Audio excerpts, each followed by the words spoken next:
Miércoles 8 de noviembre de 2019, muy buenos días y bienvenidos a su programa Contacto Directo. Revisemos quiénes son hoy nuestros invitados. Monseñor Luis Cabrera, arzobispo de Guayaquil, vicepresidente de la Conferencia Episcopal Ecuatoriana, mediador en los diálogos entre la CONAIE y el gobierno. ¿El movimiento indígena incumplió el acuerdo? ¿Qué viene después de un diálogo sin reconciliación?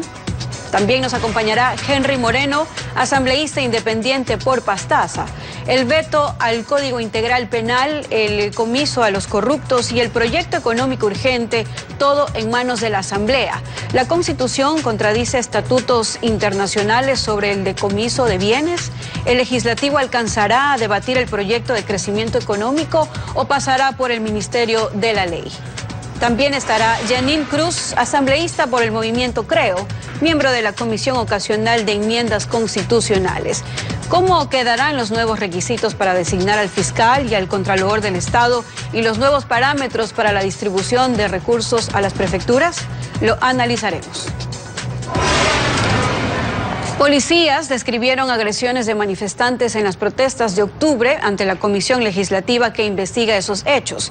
En contraste con los fuertes testimonios, hubo legisladores que recordaron que la cifra de heridos del lado civil superó los 1000. Con custodia de guías penitenciarios llegó Jofre Poma, asambleísta del correísmo, a la comisión legislativa que investiga las manifestaciones de octubre. Poma fue detenido y es enjuiciado por paralización de un servicio público al ingresar a las instalaciones de Petroecuador en Sucumbíos.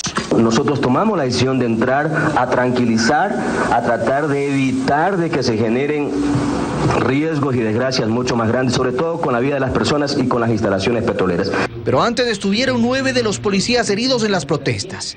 Tuvieron 3 minutos para dar su testimonio, uno de ellos sobre la retención de uniformados en Pujilí. Empezaron a topar los senos, nos empezaron a topar las partes íntimas, indicando de que nos querían violar. Lo mismo en la retención que vivieron en Calderón. Fui manoseada. Los golpearon con palos, piedras, les lanzaron gasolina y les anunciaron que los matarían. Mi hijo me dice, mamá, no vayas porque yo no quiero que te maten, no quiero que te maten, mamá. Estuvo uno de los policías que perdió el ojo. También el coronel, que fue retenido en la Casa de la Cultura.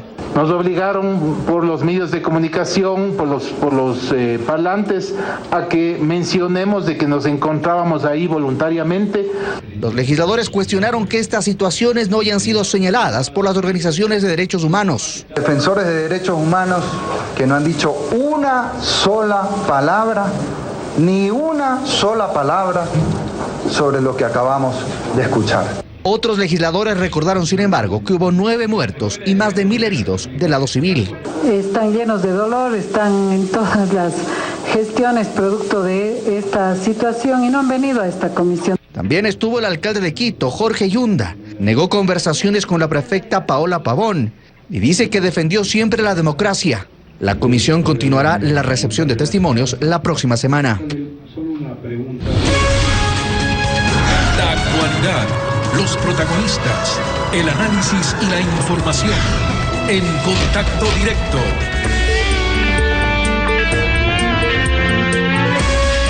Lenin, ¿cómo estás? Muy buenos días. Buenos días, Samantha. Buenos días a todos quienes nos acompañan. Las protestas que ocurrieron entre el 3 y el 13 de octubre requirieron de la mediación de la Iglesia Católica, así como de la Organización de Naciones Unidas, para que el Ecuador se pacifique. Pero es eso lo que tenemos, un país pacificado, más no un país reconciliado. Y desde orillas distintas, hoy se insiste en que se debe aplicar uno y otro modelo económico, desde la legitimidad de un resultado electoral o desde la legitimidad de la movilización social. Nos acompaña Monseñor Luis Cabrera, arzobispo de Guayaquil, vicepresidente de la Conferencia Episcopal Ecuatoriana y mediador entre la CONAIE y el gobierno. Antes de abordar los retos que tiene el país, Monseñor, le doy los buenos días y comencemos por el principio. Díganos, ¿cuál fue el rol que ustedes como mediadores desempeñaron en esos momentos críticos donde nadie daba su brazo a torcer? Muchísimas gracias por esta nueva oportunidad que me concede de poder dialogar con ustedes y a través de estos medios con la ciudadanía que nos está escuchando. Yo distingo 3 momentos importantes en los que estuvimos presentes antes del encuentro, durante el encuentro y después del encuentro. Antes del encuentro, nuestro papel como facilitadores y mediadores fue tratar de contactar con una parte y otra parte, y lo que yo denomino pues desarmar el corazón de miedos, de rabia, desarmar también la mente de prejuicios y por supuesto las manos de las armas contundentes que tenía en ese momento. Luego también tuvimos la oportunidad de estar presentes ya durante el encuentro. Ahí nuestro papel se limitó nuevamente pues a tratar de bajar los ánimos, de crear esas condiciones de confianza, de respeto, para que se llegue a un acuerdo. Y de hecho el resultado, sabemos, se llegó pues a consolidar, diríamos, en aquello que hemos llamado el Gran Acuerdo Nacional, en el sentido de que el gobierno, por un lado, decretó la derogación de aquella decisión que había tomado, y a la vez también se planteó la elaboración de un nuevo decreto.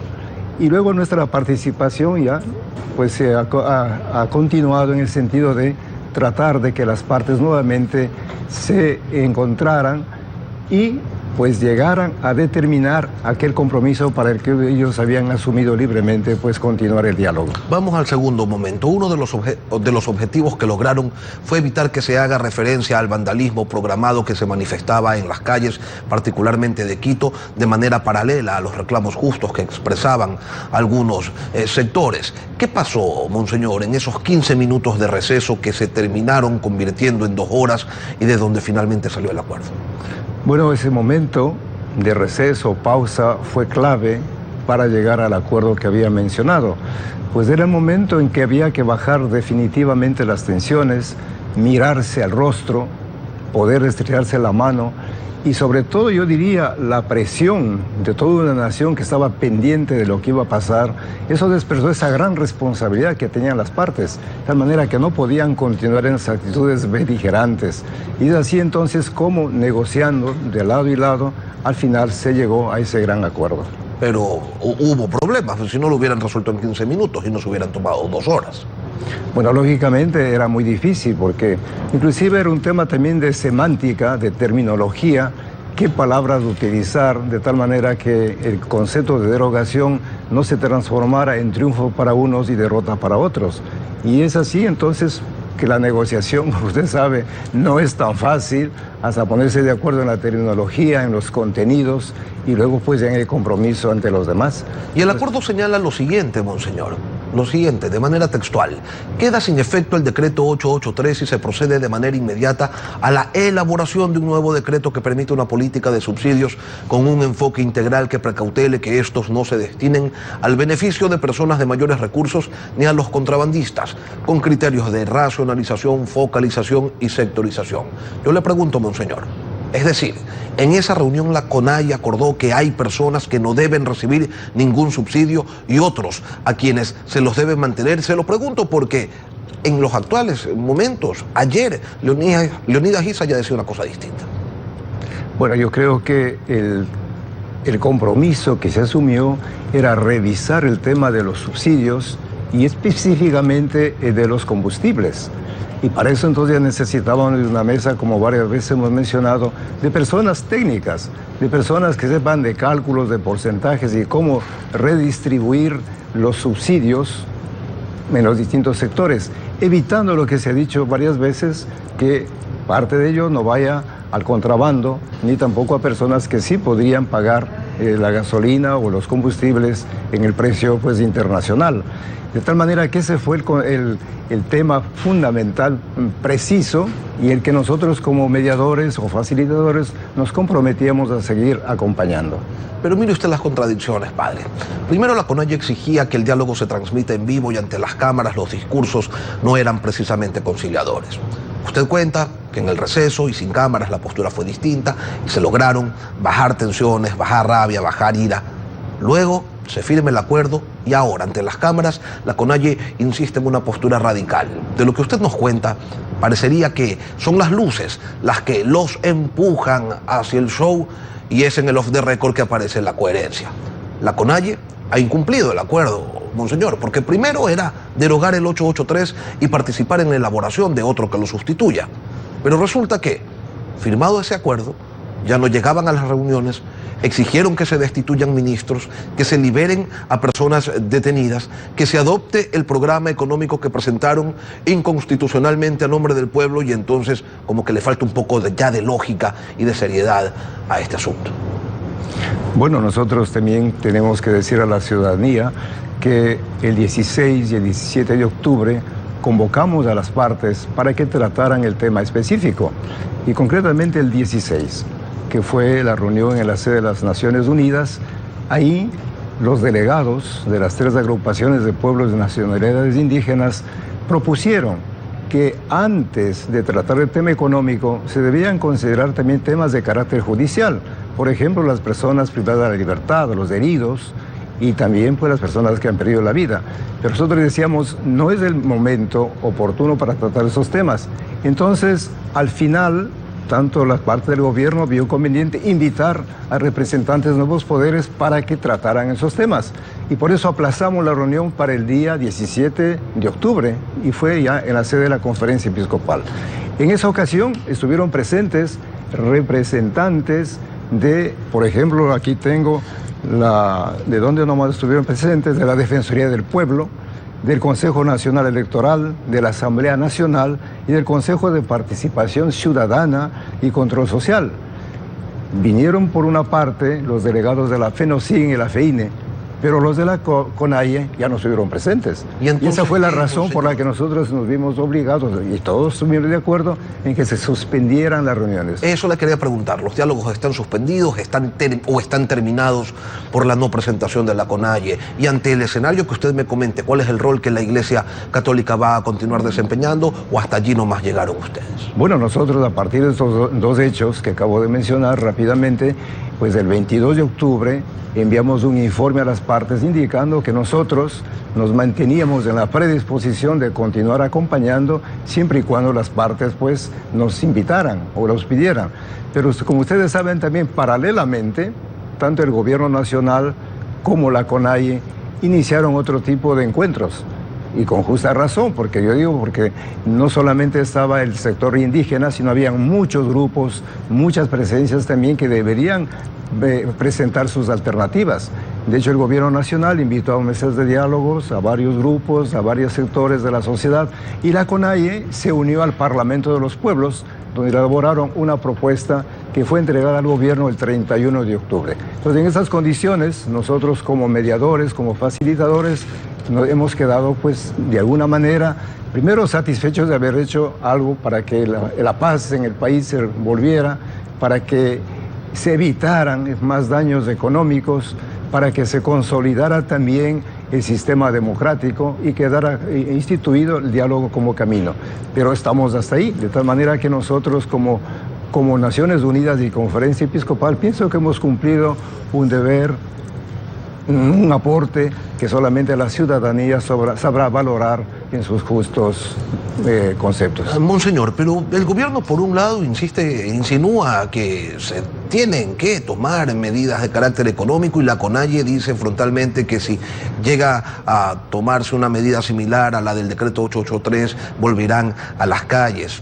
El país está en paz hoy, pero no parece ser una paz real, sino más bien una suerte de ficción.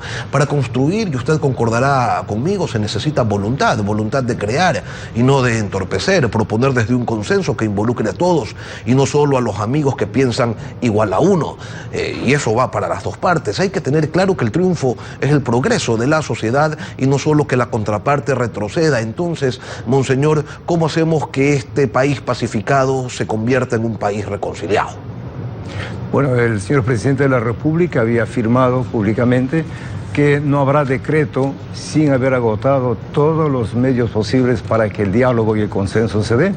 Entonces yo creo que estamos en ese punto, y la invitación sería nuevamente a que las partes se sienten a negociar y sean capaces de ceder y a la vez de aceptar, de tal manera que no podamos continuar en esa situación, y más aún con amenazas de un lado o del otro lado, que al final pueda desencadenar una nueva violencia social, lo cual creo que ya como ecuatorianos no estamos dispuestos ni a aceptar ni apoyar de ninguna manera. Agradecemos la presencia y los criterios, por supuesto, de Monseñor Luis Cabrera, arzobispo de Guayaquil, vicepresidente de la Conferencia Episcopal Ecuatoriana y mediador entre la CONAIE y el gobierno. Muchísimas gracias a ustedes.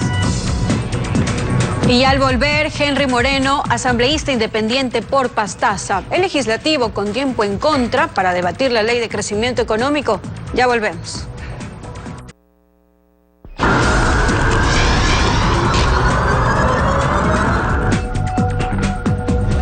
En el veto parcial que el Ejecutivo elaboró a las reformas que al Código Integral Penal aprobó la Asamblea, se hicieron 4 observaciones por inconstitucionalidad. Una de ellas es la que se refiere al comiso sin sentencia en casos de corrupción. Según el presidente de la República, la reforma no procede por ser expresamente contraria y vulnerar directamente la garantía constitucional del debido proceso. Esta lectura tiene sus detractores, entre ellos está Henry Moreno Guerrero, asambleísta independiente por Pastaza, legislador. Buenos días. ¿Por qué cree usted que esta acción que se propone en la reforma sí procede? Mi estimado Lenin, buenos días, un saludo cordial. Permítame también saludar a la provincia de Pastaza, que se encuentra festejando un año más de vida provincial. Sí, le preguntaba, ¿por qué cree usted que sí debería, o por qué razón usted está en contra del veto que el presidente Lenín Moreno emitió en relación al comiso sin sentencia? Lenin, el mismo veto del presidente contradice en sus palabras desde el inicio de su gestión. Hablaba de una lucha frontal contra la corrupción, de una cirugía mayor, y cuando la Asamblea lo que hace es darle un quirófano especializado para que él haga su cirugía mayor, él no lo quiere tomar, lo veta, lo objeta, primeramente por inconstitucionalidad, y en una segunda parte le hace una observación al texto. Lo que tratamos nosotros con el comiso sin sentencia es el tema de poder recuperar recursos robados, y también el tema de poder recuperar otros bienes que se han puesto en nombre y en cabeza de otras personas. También alertar a la población acerca de que no se están realizando las acciones que son necesarias por parte de los operadores de justicia, no tienen las herramientas necesarias, por eso se estaba poniendo esta herramienta, y también para coadyuvar y colaborarle a la misma lucha que el gobierno nacional dice que está emprendiendo o ha emprendido contra la corrupción, pero que lastimosamente en las ejecutorias no se las ve así. Pero aquí ciertamente existe un conflicto, porque la Constitución de la República en su artículo 76, numeral segundo, señala que se presumirá la inocencia de toda persona y que será tratada como tal mientras no se declare su responsabilidad, mientras resolución firme o sentencia ejecutoriada. Por otro lado, la Convención de Naciones Unidas contra la Corrupción en su artículo 54 señala que los Estados partes considerarán la posibilidad de adoptar las medidas que sean necesarias para permitir el decomiso de bienes sin que medie una sentencia. El presidente, por su parte, propone una tercera vía, que se amplíe la incautación para delitos de corrupción como el lavado de activos, cohecho, concusión, enriquecimiento ilícito o testaferrismo. ¿Por qué usted cree que con eso no alcanza para recuperar lo robado? Lenin, esto es un tema de estricto derecho y la norma la van a manejar los operadores de justicia. Lo que hablamos nosotros en el tema del comiso sin sentencia no tiene nada que ver con el tema de la responsabilidad o no penal que puede ser establecida dentro del juicio. Esta es una figura accesoria que no puede ser implementada de forma independiente. Es decir, es parte de un proceso penal. Pero aquí no atacamos la responsabilidad propiamente que se está discutiendo dentro del proceso penal. Estamos atacando la propiedad, la licitud. Que se demuestre, y eso está dentro de la norma, que se demuestre, sí, en una audiencia oral y contradictoria acerca de la proveniencia de los bienes. Es decir, que se justifique. Por ejemplo, alguien que tiene un delito, está siendo procesado por un delito de lavado de activos, por enriquecimiento ilícito, que fue un comerciante, que pueda justificar que de conformidad a sus ingresos tuvo, por ejemplo, algo que está a su nombre, una hacienda, un yate. Eso sí se puede determinar dentro de un comiso sin sentencia. Y eso es lo que estamos haciendo nosotros, previniendo que de pronto se vayan a ubicar o a colocar estos bienes mal habidos a nombre y a cabeza de otras personas. Lo que también tratamos nosotros de hacer a través de esta figura es que quienes están huidos de un proceso penal, ya con la aplicación de un comiso sin sentencia, tengan ese miedo de perder sus bienes y puedan volver a dar la cara para que el proceso penal siga de conformidad a lo que establecen las reglas del procedimiento penal. Pero eso digo, esta es una figura accesoria a lo que tiene que ver al procedimiento penal. Aquí no se discute todavía la presunción de inocencia que está garantizada por la Constitución. Lo que analizamos es la propiedad y la licitud de esos bienes. Vamos ahora con el tema de la proforma presupuestaria. El gobierno dice que está cumpliendo con los imperativos constitucionales en salud y educación, pero hay recortes en los presupuestos de las universidades y entonces desde el oficialismo se habla de una optimización de recursos en tiempos de crisis. ¿Ustedes cómo lo interpretan? Bueno, yo creo que aquí hay que hacer esfuerzos todos. Sí, la clase política tiene que ser la primera. Aquí tiene que haber una reducción de sueldos del jerárquico superior, asambleístas, presidente, ministros. Es decir, no podemos cargar, yo digo, el peso de una crisis sobre el hombro del pueblo más necesitado, del pueblo ecuatoriano, la gente que menos tiene. Entonces hay que realizar acciones para, creo yo, coadyuvar a superar esta crisis económica, cerrar la brecha fiscal. Pero, por ejemplo, en el proyecto que se está tratando de urgencia económica en la Asamblea Nacional, yo creo que no podemos cerrar los ojos y perder la oportunidad de hacer algo por la ciudadanía. No hay que olvidar que como asambleístas nosotros no tenemos competencia para proyectos, para iniciativa en materia económica, tributaria. Aquí sí podemos hacer nosotros el tema, y creo que esto está bien visto por la ciudadanía, el tema de la eliminación del anticipo al impuesto a la renta. Eso beneficia a la productividad, el tema de la remisión de multas e intereses a la gente que tiene, a los jóvenes que tienen créditos educativos, a la gente que tiene deudas de buena fe con Ban Ecuador, con lo que era antes el Banco de Fomento, la Corporación Financiera Nacional, darle incentivos tributarios al agro, incentivos legales, administrativos. Yo creo que hay cosas que sí podemos hacer. Pero también se genera un sinnúmero de impuestos y se elimina, por ejemplo, la posibilidad de que personas naturales ya no puedan deducir de sus impuestos aquellos rubros que hasta el día de hoy sí lo pueden hacer, y entonces hay ciertas distorsiones, ¿no? Por un lado, sí, como todo proyecto tiene incentivos, pero por otro lado también va golpeando el bolsillo de toda la gente. Sí, por eso digo, Lenin, las cosas negativas hay que dejarlas a un lado, pero no hay que cerrarse a un archivo total. Tenemos el tema de que de pronto se puede estigmatizar a ciertos ecuatorianos, castigar, digamos, su emprendimiento, castigar el tema de que hayan trabajado. Eso está ahí y eso se lo puede ir dejando de lado. También el tema de que se quiere obviar ciertas responsabilidades a quienes traigan capitales al Ecuador y no se pueda analizar bajo una responsabilidad penal de dónde provienen estos capitales, que bien podrían ser de la misma corrupción generada en el Ecuador. Pero ¿qué es lo que estamos proponiendo nosotros en la Asamblea Nacional? Que en el informe para segundo debate se segmente todo este tipo de circunstancias negativas que ya la ciudadanía las percibe, pero también que segmentemos las cosas positivas que podamos hacer votar por el pueblo ecuatoriano. Eso es plenamente factible y está en la ley orgánica de la función legislativa. Pues son 404 artículos los que tiene este proyecto. Pero para eso somos asambleístas y ahí es responsabilidad de quienes están al frente de la comisión, preparar un buen informe en las cuales, y eso ya en el Pleno de la Asamblea Nacional se ha debatido y se ha dicho todo lo negativo de este proyecto, ¿sí? Pero eso puede estar ahí, segmentado. Y en la votación, nosotros creo que tenemos una enorme responsabilidad con los ciudadanos, con los ecuatorianos. Es decir, no podemos perder esta oportunidad en temas tributarios, en temas económicos, de hacer algo por la gente que en realidad necesita, sí, que la acción de la Asamblea, que la acción de los políticos se vea reflejada en la acción, obviamente, de la política del Estado. Según la programación presupuestaria cuatrianual, el país necesitará 24.128 millones de dólares para amortización de deuda hasta el 2023.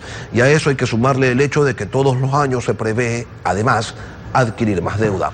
El escenario sin duda es complicado y todos los sectores piden más recursos. ¿Qué propone usted, legislador?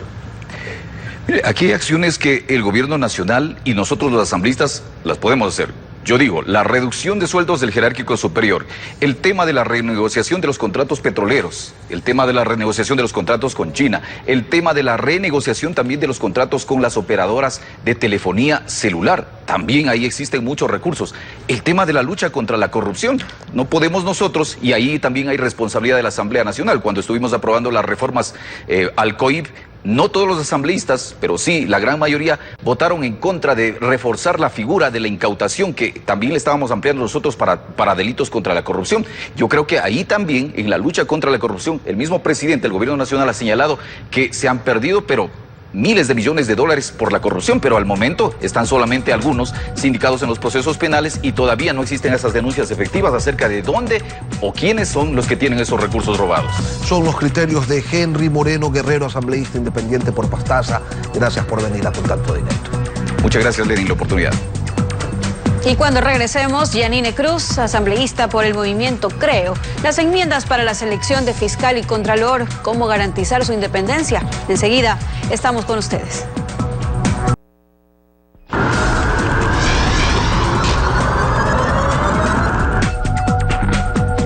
Para la próxima semana se anuncia que estarán listos los informes de la Comisión Ocasional que analiza las enmiendas constitucionales relacionadas con los nuevos requisitos para designar al fiscal y al contralor del Estado y también sobre los nuevos parámetros para la distribución de recursos a las prefecturas. Nos acompaña a esta hora la asambleísta Yanine Cruz, legisladora de Creo por Loja, integrante de la comisión donde se discuten estos temas. Buenos días, legisladora, bienvenida a Contacto Directo. Lenin, muy buenos días, un abrazo a todo el país. Vamos por partes. ¿Cómo le aseguramos al Ecuador que no se caerá en el dedazo legislativo que caracterizaba al país del pasado, pero para evitar lo que pasaba antes a la hora de designar a las autoridades de control y para evitar que en el futuro una mayoría adecue la norma a sus intereses, a sus proyectos políticos? Le pregunto, ¿no es mejor incorporar el mecanismo de designación a la Constitución? Lenny, me parece indispensable señalar que son 15 artículos que se reforman en la Constitución frente a la enmienda presentada por ciertos legisladores para reducir las funciones del Consejo de Participación Ciudadana. Evidentemente se tiene que buscar mecanismos y candados que permitan los filtros para designar a las autoridades. Pero esto no puede ir en la Constitución, sino una vez que la enmienda sea aprobada, debatida, socializada, obviamente, nosotros tenemos el compromiso con el país de reformar la ley orgánica de la función legislativa. Y en esta norma sí se debe buscar los mecanismos y cuáles serían los filtros para que la próxima asamblea, porque no va a ser esta, pueda elegir a las autoridades de control. Sí, pero reformar una ley es más fácil que reformar la Constitución, y eso una mayoría cualquiera viene y lo adecua a su proyecto político y hacen pues lo que les da la gana después. No, por eso nos toca a nosotros. Nosotros no podemos dejarle a la asamblea que viene el poder otorgar los mecanismos que les pueda convenir. Usted bien lo ha dicho, no queremos una asamblea que se convierta en el Congreso del pasado, donde al tinte de interés político ponían al contralor y al fiscal. Eso no podemos permitirlo. En la Constitución no pueden llegar a establecerse los mecanismos. Eso nosotros lo tenemos claro. Por lo tanto, una vez presentada pues esta enmienda, tenemos el compromiso, a la par de ir trabajando en la reforma a la Ley Orgánica de la Función Legislativa. De esta manera demostraremos de que se tiene que cuidar la institucionalidad del Estado, pero también la democracia. Y esa reforma a la Ley Orgánica de la Función Legislativa establecerá qué tipo de mecanismo de selección para las autoridades de control, fiscal, contralor. La transparencia, idoneidad, equidad, etcétera. Pero ¿qué nos preocupa a nosotros? Siempre hemos escuchado que tiene que participar los veedores ciudadanos, la representación de la academia, etcétera, etcétera.